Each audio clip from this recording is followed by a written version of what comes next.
Hello. आज आपल्याबरोबर general surgeon doctor Rajendra Gundalkar sir आहेत. ते कसबा पेठ मध्ये जे समर्थ हॉस्पिटल आहे, तसेच कोथरूड हॉस्पिटल पौड रोड आणि दीनानाथ मंगेशकर हॉस्पिटल येथे व्हिजिटिंग कन्सल्टंट म्हणून सध्या कार्यरत आहेत. ते आपल्याला एका नवीन तंत्रज्ञानाबद्दल माहिती देणार आहेत. ते सगळ्यांचंच वैवाहिक जीवन सुखाचे करणार आहे. सर, काय सांगू शकताल या तंत्रज्ञानाबद्दल? हिगर जर्मनी ह्या कंपनीचं एक डायोड लेझर आहे, CO2 fractional CO2 diode laser. ह्या तंत्रज्ञानाचा उपयोग करून आपण योनी कायाकल्प किंवा वजायनोप्लास्टी ही प्रक्रिया करू शकतो, ज्याचा आपल्या सर्व पेशंटना खूप चांगला फायदा होऊ शकतो. सर, काय सांगू शकताल या वजायनल रिजनरेशन बद्दल?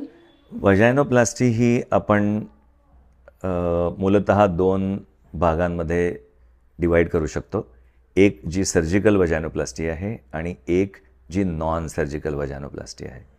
सो नॉन सर्जिकल वजायनोप्लास्टीबद्दल आपण बोलणार आहोत. सर्जिकल वजायनोप्लास्टी ही जर का मूल किंवा मुलगी जन्मतः योनी विदाऊट जन्माला आलेली असेल तर योनी मार्ग तयार करणे यालासुद्धा वजायनोप्लास्टी म्हणतात, सर्जिकल वजायनोप्लास्टी म्हणतात. किंवा जर योनी मार्ग अतिशय वाईटरित्या डॅमेज झालेला असेल आणि योनी मार्ग आणि गुदद्वाराचा मार्ग हा खूप जवळ आला असेल किंवा एकत्र आला असेल, तर अशावेळी परत योनी मार्ग तयार करणे हा जो प्रक्रियेचा भाग आहे हा सर्जिकल वजायनोप्लास्टीमध्ये केला जातो. आपण जे बोलणार आहोत ते लेझरद्वारे किंवा नॉन सर्जिकल मेथडने जी वजायनोप्लास्टी किंवा वजायनल कायाकल्प, योनी कायाकल्प जी प्रक्रिया आहे त्याच्या संदर्भाने आज आपण चर्चा करणार आहोत. सर, ही प्रक्रिया कोणी केली पाहिजे? बेसिकली 3 प्रकारचे रुग्ण, महिला रुग्ण ह्या प्रक्रियेचा लाभ घेऊ शकतात. एक, ज्यांना रिकरंट वजायनल इन्फेक्शन आहे.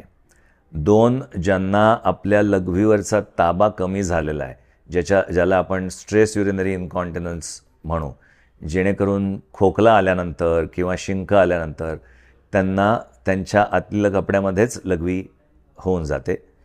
किंवा ज्यांना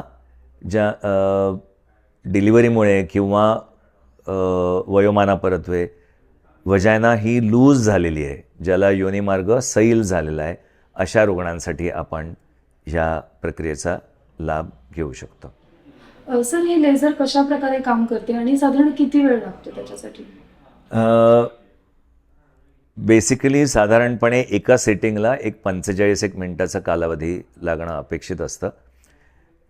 लेझर हे रेडियल लेझर आपण वापरतो, जेणेकरून 360 डिग्रीजमध्ये वजायनाच्या वेगवेगळ्या लेवलवरती त्याचा वापर केला जातो आणि त्याचा फायदा पेशंटला होऊ शकतो. बेसिकली होतं काय, तर जी वजायनाची त्वचा आहे किंवा लेयर आहे त्याच्या खाली जे कोलॅजन असतं त्या कोलॅजन लेयरवरती आपल्या लेझरचा परिणाम होतो आणि निओ कोलॅजनोसिस म्हणून जी काही प्रक्रिया आहे, नवीन कोलॅजन तयार होणं, ही प्रक्रिया याच्यामुळे घडते. आणि त्याचबरोबर योनी मार्गामध्ये येणारा रक्तपुरवठा जो आहे तो सुद्धा खूप चांगल्या पद्धतीने सुधारतो. या सगळ्याचा फायदा योनी घट्ट होण्यासाठी प्लस योनीचं वातावरण जे आहे ते परत नॉर्मल तयार होण्यासाठी त्याचा फायदा होतो. सर, ही प्रक्रिया कशा पद्धतीने केली जाते याचं काही प्रात्यक्षिक दाखवू शकाल का तुम्ही? बेसिकली हे लेझरचं हँडपीस आहे आणि ह्या हँडपीसवरती ही ग्लास ट्यूब बसवली जाते आणि ती ग्लास ट्यूब जी आहे ही योनी मार्गामध्ये आतपर्यंत आपण नेऊन सोडतो.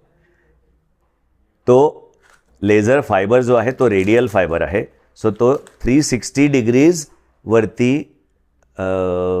लेझर एनर्जी जी आहे ती आपल्याला देतो आणि ही प्रक्रिया आपण आतपासून एक एक सेंटीमीटर अंतरावरती बाहेर काढत वेगवेगळ्या लेवलवरती ही एनर्जी देतो. जेणेकरून सर्व योनिमार्गावरती त्याचा परिणाम होईल. सर या प्रक्रियेचे काही तोटे आहेत का? लेझरमध्ये ॲक्च्युली कुठल्याही प्रकारची शस्त्रक्रिया नाही, त्याच्यामुळे कुठला कट नाही किंवा याला भुलेची आवश्यकता नाही, याला ॲडमिशनची आवश्यकता नाही. ह्याच्यामध्ये कुठलेच धोके किंवा तोटे असे काही नाहीत. सर या प्रक्रियेमध्ये मग कोणती भूल वापरली जाते? ह्या प्रक्रियेत बेसिकली योनिमार्ग जो आहे त्याच्यात 2 पार्ट असतात. एक जो आहे जो बाहेरचा पार्ट आहे तो लेबियल पार्ट असं म्हणू, आणि एक जो आहे जो आतला पार्ट आहे. आतल्या पार्टमध्ये तर संवेदनाच नसते, त्याच्यामुळे तिथे काही पेनचा काही प्रश्न येत नाही. पण बाहेरच्या पार्टमध्ये डेफिनेटली संवेदना असते. त्या ठिकाणी आपण टॉपिकल अनेस्थेशिया झायलोकेन वापरून ती जागा बधीर करू शकतो किंवा नम करू शकतो, जेणेकरून ही एनर्जी आपल्याला तिथे वापरता येते. सर या प्रक्रियेला प्रभावी होण्यासाठी साधारण आपल्याला किती वेळ द्यावा लागतो आणि पेशंटला किती वेळा फॉलोअपसाठी यावं लागतं? सो ही प्रक्रिया बेसिकली प्रत्येक सेटिंग एक साधारण 45 मिनटाचं जसं असतं मी आधी सांगितलं आहे त्याच्याप्रमाणे, आणि दर 3 ते 4 आठवड्यानंतर ही प्रक्रिया आपल्याला रिपीट करावी लागते. असे साधारण 4 ते 5 सेटिंग्सची आवश्यकता पडू शकते. सो प्रत्येक सेटिंगनंतर पुढची तारीख दिली जाते. पुढच्या तारखेला आपण पेशंटला तपासतो आणि पुढचं सेटिंग आपण पेशंटला देतो. साधारणपणे प्रत्येक वेळी आपण क्लिनिकल एक्झामिनेशन पण करतो आणि पेशंटला त्याच्यातून काय फीडबॅक द्यायचा आहे तो घेऊन त्याच्याप्रमाणे ॲडिशनल सेटिंग काही करायची असतील तर त्याच्यावरती निर्णय घेतला जाऊ शकतो. सर नैराश्यांसारख्या समस्यांचं काही कारण असू शकतं का हे? आजकालच्या ज्याला आपण म्हणू 20th century woman is a very bold and aggressive woman. कुठलीही शारीरिक व्यंग किंवा शारीरिक कमतरता ही नक्कीच आपल्याला आपल्या मनावर आघात करू शकते आणि त्याच्यामुळे नैराश्य येऊ शकतं. सो जेव्हा